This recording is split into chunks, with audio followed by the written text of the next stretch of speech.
Kung ang inam kung ang iyong paninigas ay naging mahina, paiba-iba o tila nakaraan na lamang, maaaring ito na ang pinakamahalagang mensahe pangkalusugan na maririnig mo sa buong taon. Madaling isisi ito sa pagtanda, ngunit hindi iyan ang buong kwento. Ang katotohanan, ang mga pagkaing inilalagay mo sa iyong plato araw-araw ay maaaring dahan-dahang tumitibag sa iyong pagkalalaki. Ang pangalan ko po ay Dr. Jose Reyes at bilang isang manggagamot na dalubhasa sa pag-aalaga ng mga nakatatanda, inilaan ko ang aking karera sa pagtulong sa mga kalalakihan na harapin ang mga hamon at oportunidad ng pagtanda. Narito ako upang sabihin sa inyo ng may buong kumpiyansa na ang iyong kinakain ay may direkta at malakas na epekto sa lakas daloy ng dugo at sigla ng iyong ari. Pagkatapos ng edad 60, ang koneksyon na ito ay nagiging lubhang kritikal. Nakita ko mismo kung ano ang gumagana at kung ano ang hindi. At ngayon nais kong ibahagi ang isang lihim na hindi sasabihin sa iyo ng karamihan sa mga doktor. Ito ay isang nakakagulat na katotohanan. Ilan sa mga mismong pagkain na sinabihan ang maraming senior na iwasan para sa kalusugan ng puso tulad ng pulang karne, ilang uri ng buto, at mga partikular na madahong gulay ay maaaring maging susi sa pagpapanumbalik ng malakas na daloy ng dugo, pagpapalakas ng iyong testosterone, at pagtulong sa iyong maramdamang mas malakas, mas matigas, at mas tulad ng dati. Kaya samahan ninyo ako sa susunod na ilang minuto. Ibubunyag ko ang 3 partikular na pagkain na suportado ng matibay na agham klinikal na makakatulong na gawing matigas na parang bato ang iyong mga paninigas, palakasin ang iyong kumpiyansa at ibalik ang iyong lakas. At ang ikatlong pagkain ay isa na halos walang sinuman ang nagsasalita tungkol dito, ngunit maaaring ito na ang tiket sa pinakamagandang pakikipagtalik na naranasan mo sa loob ng maraming taon. Magsimula na tayo. Bago tayo sumisid sa mga makapangyarihang pagkain na maaaring magbago ng iyong mga paninigas at magpanumbalik ng iyong kumpiyansa, siguraduhing nakasubscribe ka at naka-on ang iyong mga notification. Sa ganoong paraan, hindi mo kailanman mapapalampas ang isa pang mahalagang tip sa kalusugan na partikular na idinisenyo para sa mga lalaking tulad natin. At kung ang mensaheng ito ay tumatama na sa iyo, ipaalam sa akin sa pamamagitan ng pag-type ng kasama ako sa mga komento sa ibaba para malaman kong nasa tamang landas ako. Ngayong naiintindihan mo na ang koneksyon sa pagitan ng iyong kinakain at kung paano ka gumaganap, dumako tayo sa ugat ng lahat.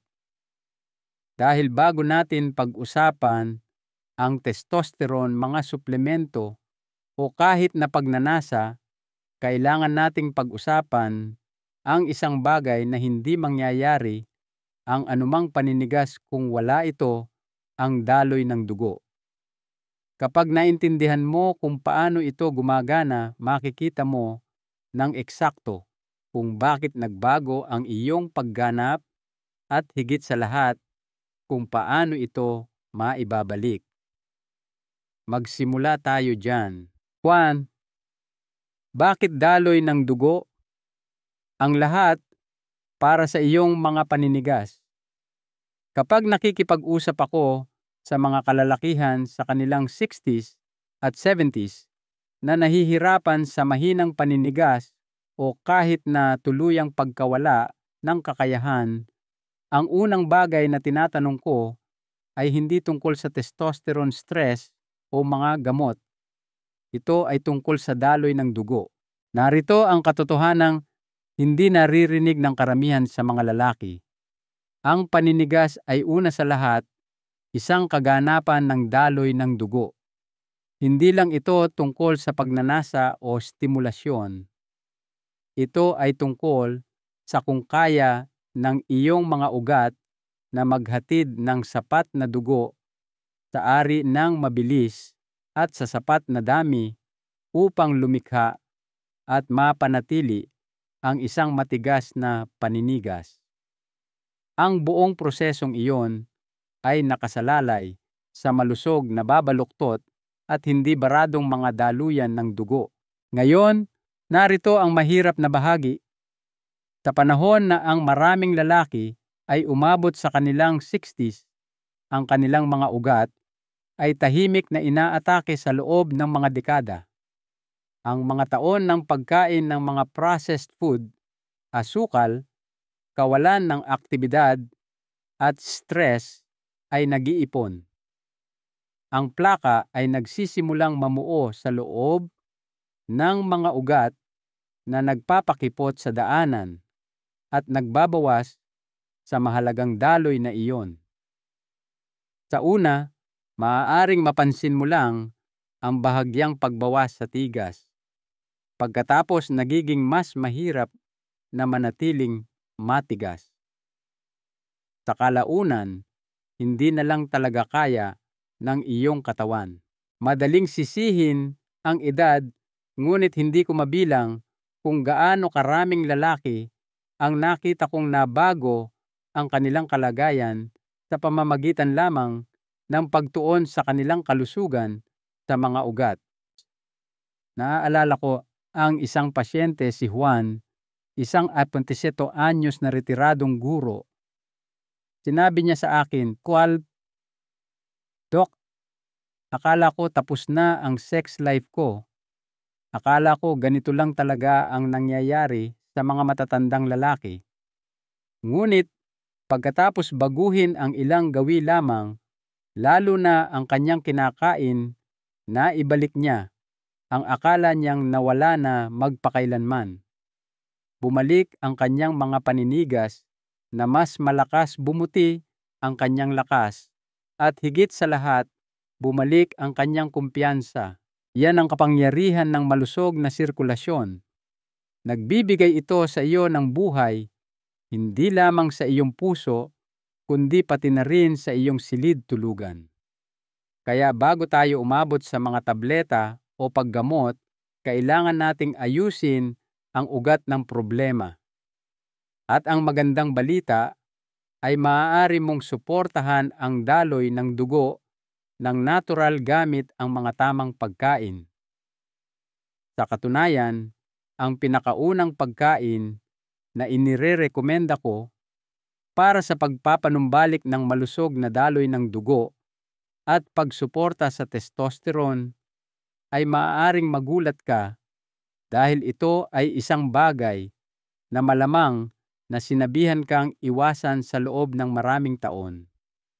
Ngunit kapag inihanda ito sa tamang paraan, ito ay nagiging isa sa mga pinakamakapangyarihang kasangkapan sa iyong arsenal para sa mas mahusay na mga paninigas. Pag-usapan natin ito. 2. Pagkain na grass-fed na, bakang tagapanumbalik ng hormone. Sa loob ng maraming taon, marami sa aking mga matatandang pasyente ang pumapasok sa aking opisina na may parehong paniniwala na masama sa kanila ang pulang karne. "Dok," sasabihin nila, "binawasan ko na po ang pagkain ng baka tulad ng sabi ng doktor ko, pero pagod pa rin ako, matamlay at walang gana sa kwarto. At sa bawat pagkakataon, kailangan kong dahan-dahang ipaliwanag na ang problema ay maaaring hindi ang baka mismo, kundi ang uri na kanilang kinakain at kung ano ang nawawala sa kanila sa pag-iwas dito." Kita ninyo ang grass-fed na baka malinis hindi na proseso at natural na pinalaki ay isa sa mga pinakamakapangyarihang pagkain para sa kalusugan ng hormone ng isang lalaki, lalo na pagkatapos ng 60. Puno ito ng zinc na kailangan ng iyong katawan upang gumawa ng testosterone, ang hormone na nagpapagana sa lahat mula sa lakas at focus hanggang sa libido at kalidad ng paninigas. Mayaman ito sa iron na tumutulong maghatid ng oxygen at dugo sa mga kalamnan at tissue na mahalaga. At nagbibigay ito ng uri ng dekalidad na protina na aktwal na ginagamit ng iyong katawan upang magkumpuni, magtayo at mapanatili ang lakas. Mayroon akong pasyente, si Roberto, na nasa unang bahagi ng kanyang 70s na ganap na inalis ang pulang karne sa kanyang dieta. Akala niya ay tama ang ginagawa niya para sa kanyang puso, ngunit hindi niya namalayan na bumagsak ang kanyang lakas, bumaba ang kanyang testosterone at ang kanyang mga paninigas ay naging halos wala na. Nang muli naming isinama ang grass-fed na baka sa kanyang dieta 2 beses sa isang linggo, kasama ang iba pang mga pagsasaayos, nagbago ang mga bagay. Sa loob ng 1 buwan, bumalik ang kanyang mga paninigas sa umaga. Bumuti ang kanyang gana. At marahil, ang pinakamahalaga, naramdaman niyang siya ay muling naging sarili niya. Ngayon, hindi ko tinutukoy ang mga mamantika na fast food burger o mga labis na prosesong karne. Ang tinutukoy ko ay isang dekalidad na piraso ng grass-fed na baka marahil ay may isang hiwa ng hilaw na keso sa ibabaw, isa pang mahusay na mapagkukunan ng bitamina K2 na tumutulong na panatilihing nababaluktot at malinis ang iyong mga ugat. Ito ay simple, nakakabusog at makapangyarihan.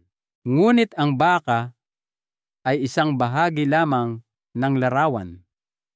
Upang tunay na buksan ang iyong mga daluyan ng dugo at pasiglahin ang sirkulasyon kung saan ito pinakamahalaga, kailangan natin ng isang bagay na sariwa berde at puno ng natural na nitric oxide. At karamihan sa mga lalaki ay nilalakaran lang ito sa pasilyo ng gulay nang hindi nalalaman kung ano ang magagawa nito. Hayaan ninyong ipakita ko sa inyo.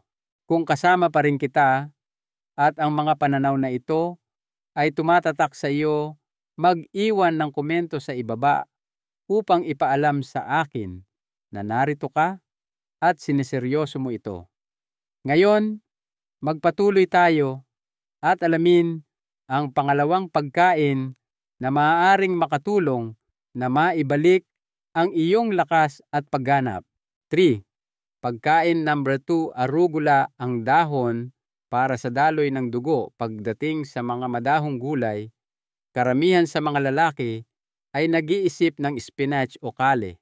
Ngunit paano kung sabihin ko sa inyo na ang isa sa pinakamakapangyarihang halaman para sa pagpapanumbalik ng mga paninigas at pagpapabuti ng daloy ng dugo ay isang bagay na malamang na nilagpasan mo na ng 100 beses sa grocery store.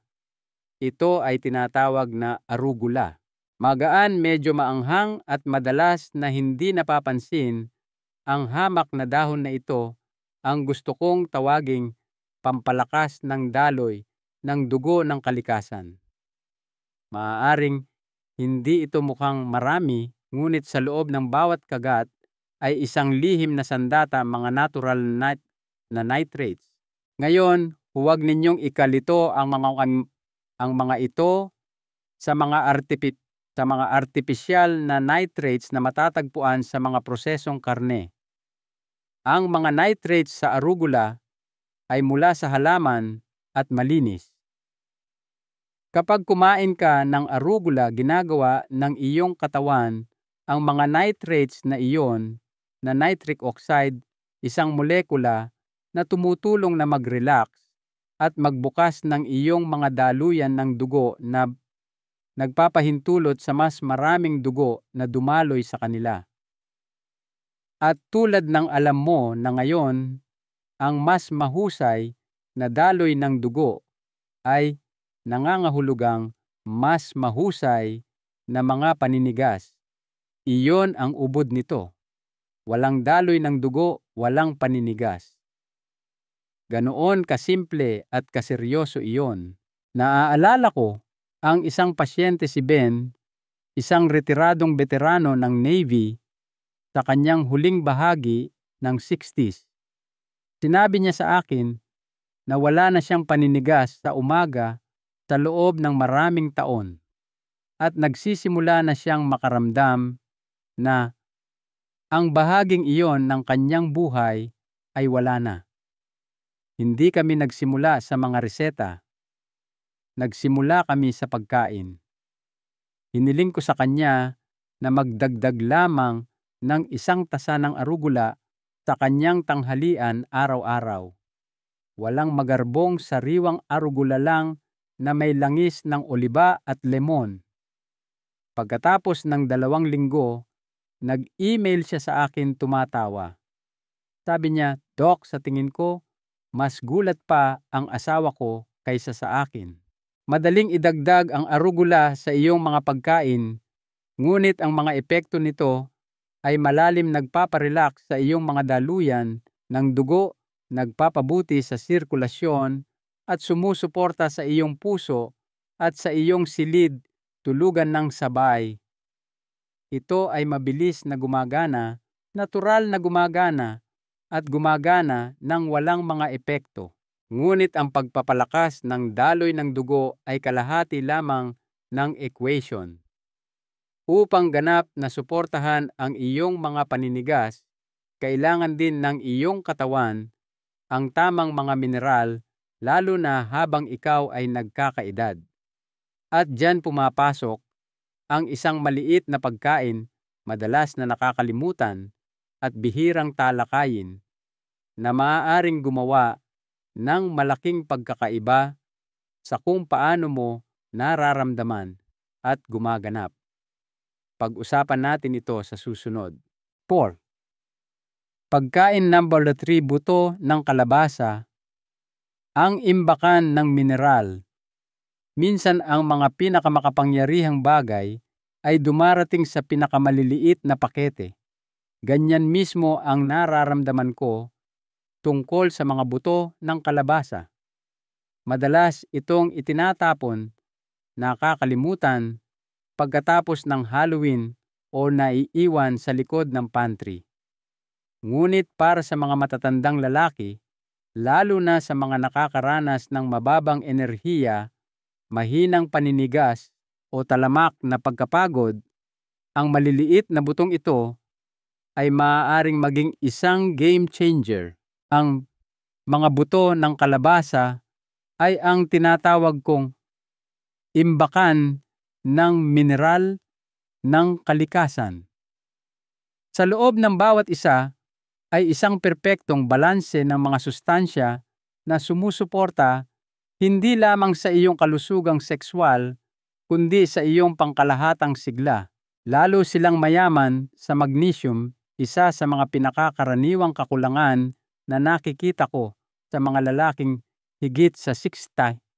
Ang magnesium ay mahalaga para sa pagtulong sa iyong mga daluyan ng dugo na mag-relax at lumawak, na nagpapabuti sa sirkulasyon kung saan mo ito kailangan. Nakakatulong din itong magpababa ng cortisol, ang stress hormone na tahimik na pumapatay sa libido at nakakasagabal sa pagpukaw. Idagdag pa ang zinc na sumusuporta sa testosterone at selenium na tumutulong na protektahan ang iyong prostate, at meron kang isang pagkain na gumagana sa bawat antas ng pagganap ng lalaki. Isa sa mga pasyente ko, si Jorge, isang 72 anyos na lolo, ay dumating na pagod at bigo. Mahigit 1 taon na siyang walang matigas na paninigas at sinabi niyang hindi na niya nararamdaman ang kanyang sarili. Tiningnan namin ang kanyang blood work. Ang kanyang mga antas ng magnesium at zinc ay parehong mababa. Pinakain ko siya ng 1 kapat na tasa lamang ng mga buto ng kalabasa araw-araw hilaw at walang asin.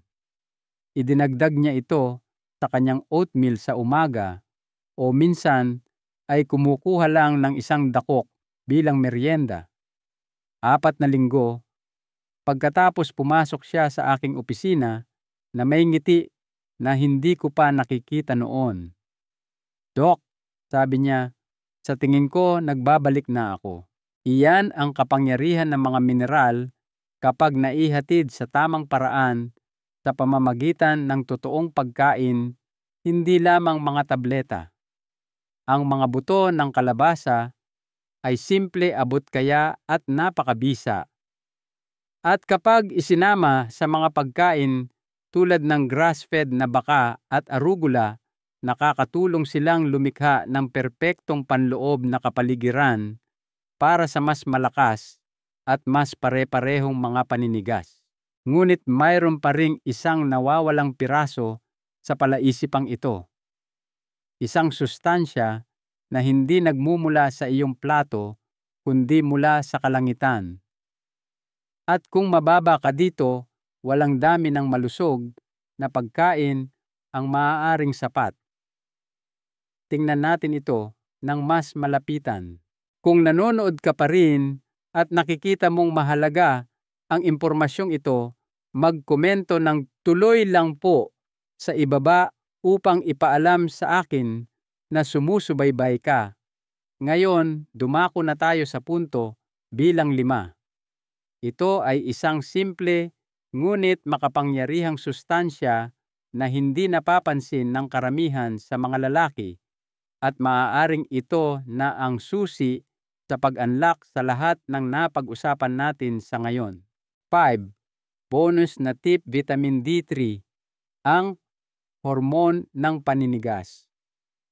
Ngayon, mayroong isang kritikal na piraso sa palaisipang ito na hindi kailanman naiisip ng karamihan sa mga lalaki. Hindi ito isang pagkaing kinakain.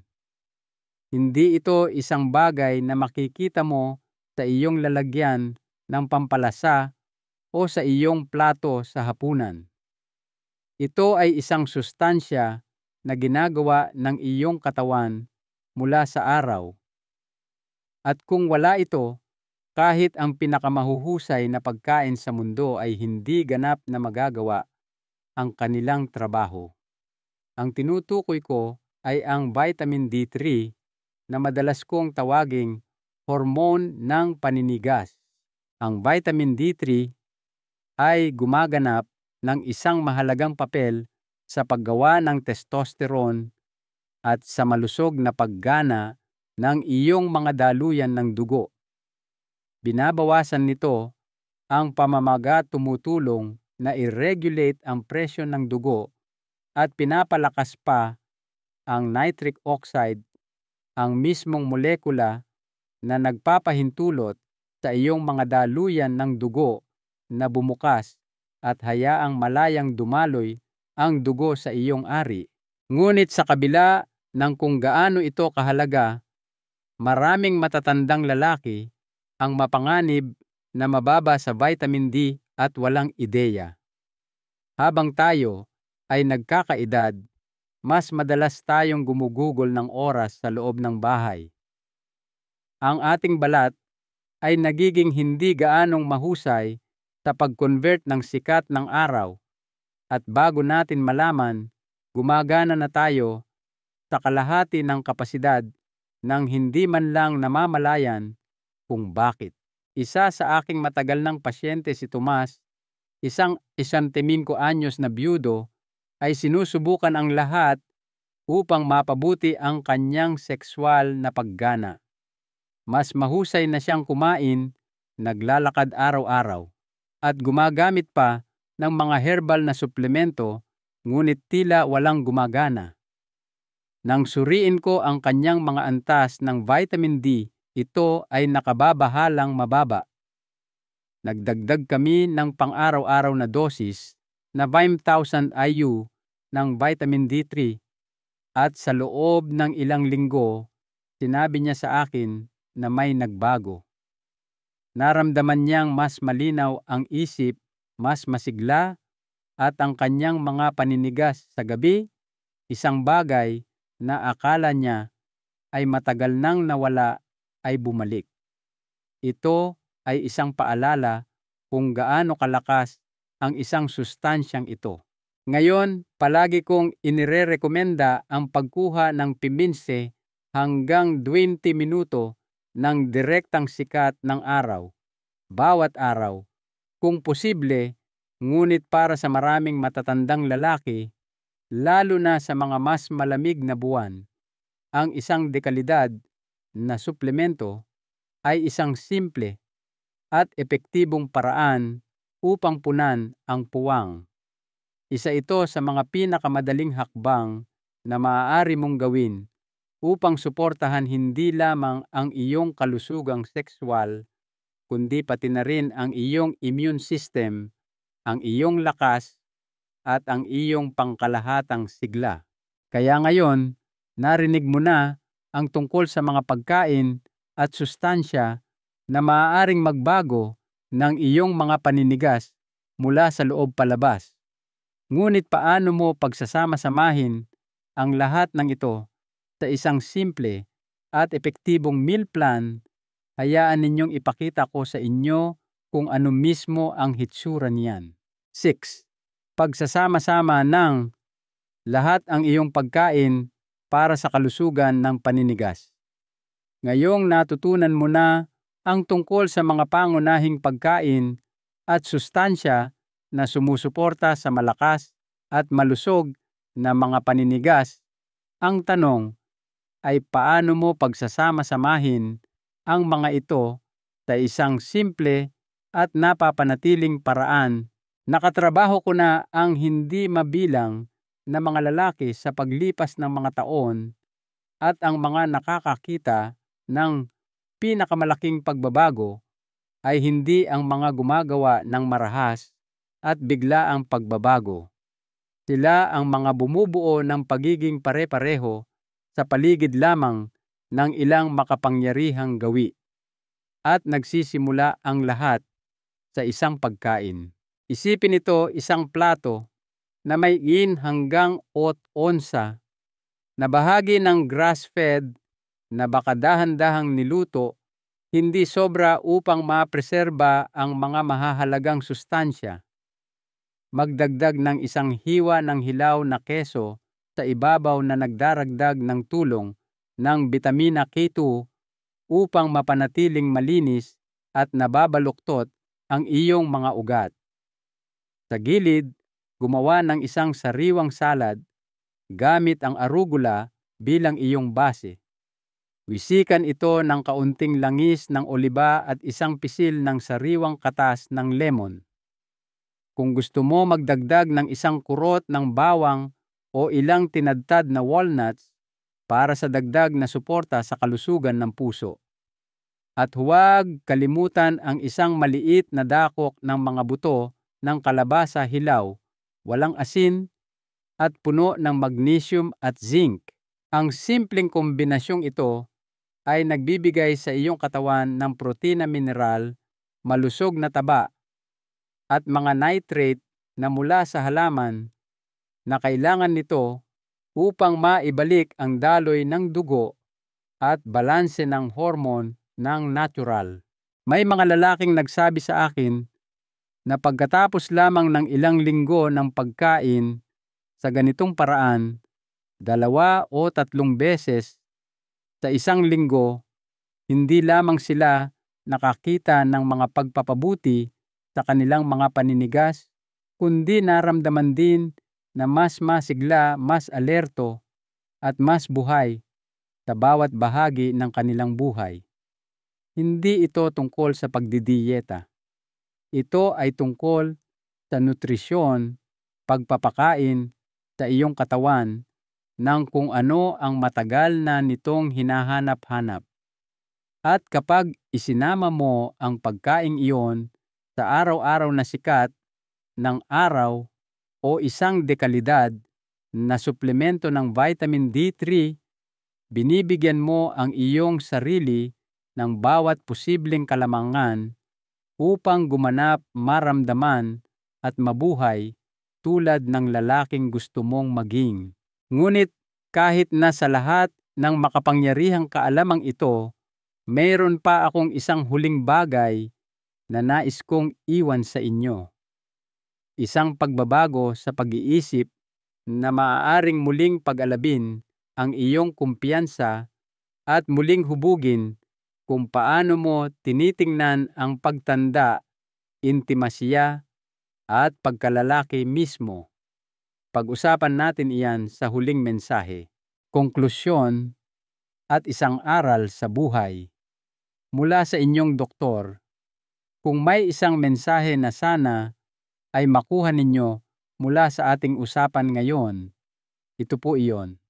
Ang iyong katawan ay may kakayahan pa ring gumaling, magbago at gumanap, hindi lamang sa buhay, kundi pati na rin sa silid-tulugan.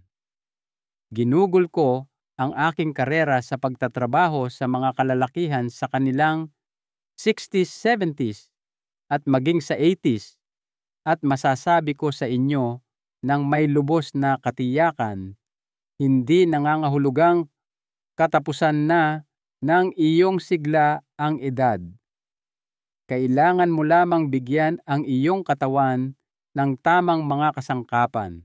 Napag-usapan natin kung bakit ang daloy ng dugo ang pundasyon ng bawat malakas na paninigas. Natutunan mo kung paano makakatulong ang grass-fed na baka na maibalik ang mga antas ng hormone, kung paano maaaring buksan ng arugula ang iyong mga ugat, at kung paano mapapalakas ng mga buto ng kalabasa ang iyong katawan ng mga mahahalagang mineral. Nakita mo pa kung paano ang isang bagay na kasing simple ng vitamin D ay maaaring muling pag-alabin ang iyong buong sistema. Ngunit higit sa mga individual na pagkain at sustansya, sana ay makita ninyo ang mas malaking larawan. Ito ang mga blok ng gusali para sa iyong kumpiyansa, iyong pagkalalaki, at iyong koneksyon sa iyong kapareha. Kapag inilagay mo ang mga pagkaing ito sa iyong plato, hindi ka lang kumakain para sa iyong kalusugan. Aktibo mong binabawi ang isang bahagi ng iyong sarili na maaaring inakala mong tuluyan nang nawala.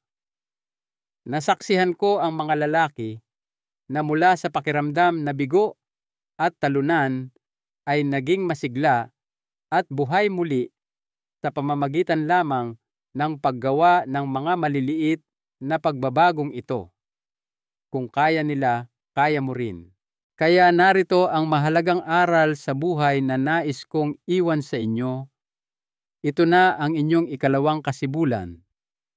Ang inyong mga ginintuang taon ay hindi kailangang maging isang panahon ng pagbagal at paglaho. Maaari itong maging makapangyarihan, puno ng pagnanasa at may layunin. Nakuha mo na ang karunungan, ang karanasan at ang puso. Ngayon na ang oras upang makuha ang sirkulasyon at lakas na tutugma dito. Manatiling nakatuon, manatiling may pag-asa, at higit sa lahat, manatili sa laban, dahil ang pinakamagagandang kabanata ng iyong buhay ay maaaring nasa unahan pa. Kung ang mensaheng ito ay nagsalita sa iyo at nagbigay sa iyo ng kaunting pag-asa o isang bagong ideya, mangyaring mag-subscribe sa channel upang mas maraming lalaking tulad mo ang makahanap ng impormasyong ito. Gusto kong marinig ang iyong mga saloobin o tanong, kaya't mangyaring i-post ang mga ito sa mga komento sa ibaba. Ang iyong kwento ay maaaring maging inspirasyon para sa iba. Panghuli, isaalang-alang ang pagbabahagi nito sa isang kaibigan, isang kapatid, o sino mang mahal mo na maaaring tahimik na nahihirapan. Hindi mo alam kung kaninong buhay ang maaari mong baguhin. Salamat sa paglalaan ng oras na ito para sa iyong kalusugan. Tandaan, hindi pa huli ang lahat upang bawiin ang iyong lakas, iyong kumpiyansa, at iyong pagnanasa. Ako po si Dr. Jose Reyes at kasama ninyo ako sa bawat hakbang ng daan.